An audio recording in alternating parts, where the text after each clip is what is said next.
Imbarcazioni di scafisti sarebbero partiti dal porto di Gela e dalle coste dell'Agrigentino per raggiungere la Tunisia e fare immediato rientro con il carico di migranti. Questo è emerso dall'operazione Mare Aperto della polizia di Caltanissetta, che ha sgominato la banda eseguendo ben 18 misure cautelari per associazione per delinquere finalizzate al favoreggiamento dell'immigrazione clandestina. I destinatari del provvedimento sono 11 tunisini e 7 italiani. Il GIP ha disposto il carcere per 12 di loro e gli arresti domiciliari per gli altri 6. Se ci fossero stati problemi come un'avaria al motore, gli scafisti avrebbero potuto sbarazzarsi dei migranti in alto mare. Questa era l'indicazione data dagli organizzatori agli scafisti, che partivano dalla costa meridionale della Sicilia per prendere migranti in Tunisia e portarli nell'isola. Quando emerge da intercettazioni agli atti dell'inchiesta Mare Aperto della Procura di Caltanissetta su indagini della squadra mobile della Questura Nissena, 6 dei 18 destinatari del provvedimento del GIP di Caltanissetta sono ancora irreperibili perché probabilmente all'estero. Un indagato è stato individuato a Ferrara grazie alla collaborazione della squadra mobile del posto. Uno di loro era in carcere per reati della stessa tipologia. Un tunisino scarcerato da pochi giorni era nel centro di Ponte Galeria a Roma, in attesa di essere rimpatriato. Gli altri sono stati arrestati in Sicilia, tra cui 8 a Caltanissetta e 1 a Ragusa.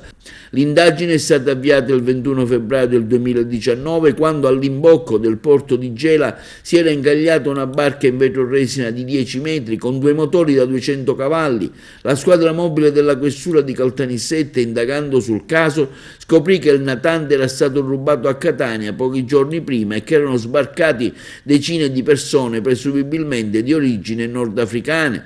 La polizia è riuscita a risalire a una coppia di origine tunisina che, secondo l'accusa, avrebbe favorito l'ingresso irregolare sul territorio italiano, principalmente di cittadini nordafricani.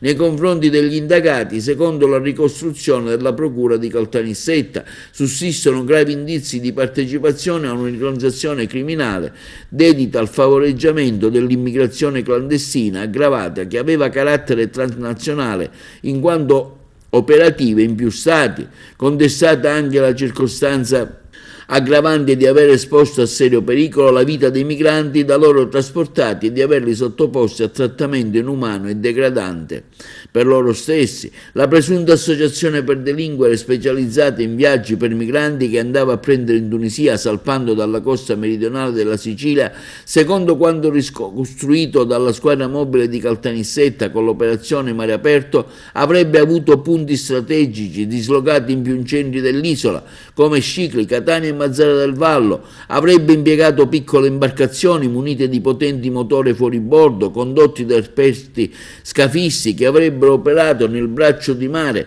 tra le città di tunisine di Al Quaira, Dar al-Luk e Corba e le province di Caltanissetta, Trapani e Agrigento, così da raggiungere le coste italiane in meno di 4 ore. Secondo l'accusa avrebbero trasportato dalle 10 alle 30 persone per volta, esponendole a grave pericolo per la vita. Il prezzo a persona pagato in contanti in Tunisia prima della partenza era tra i 3.000 e i 5.000 euro e il presunto profitto dell'organizzazione criminale, secondo stime investigative, si attesterebbe tra i 30 e i 70.000 euro in ogni viaggio.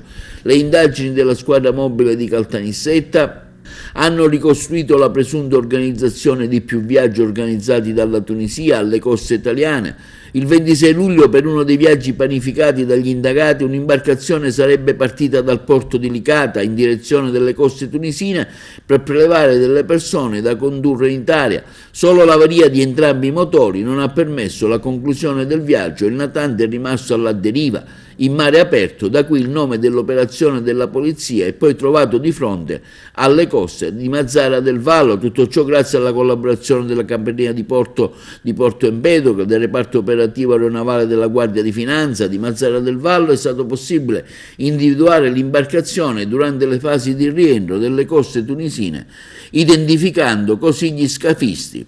Per la cattura di 18 indagati destinatari dell'ordinanza del GIP sono stati impegnati 120 uomini della polizia, della squadra mobile di Caltanissetta, del commissariato di Niscemi, del reparto prevenzione crimine unità cinofile e il reparto volo di Palermo.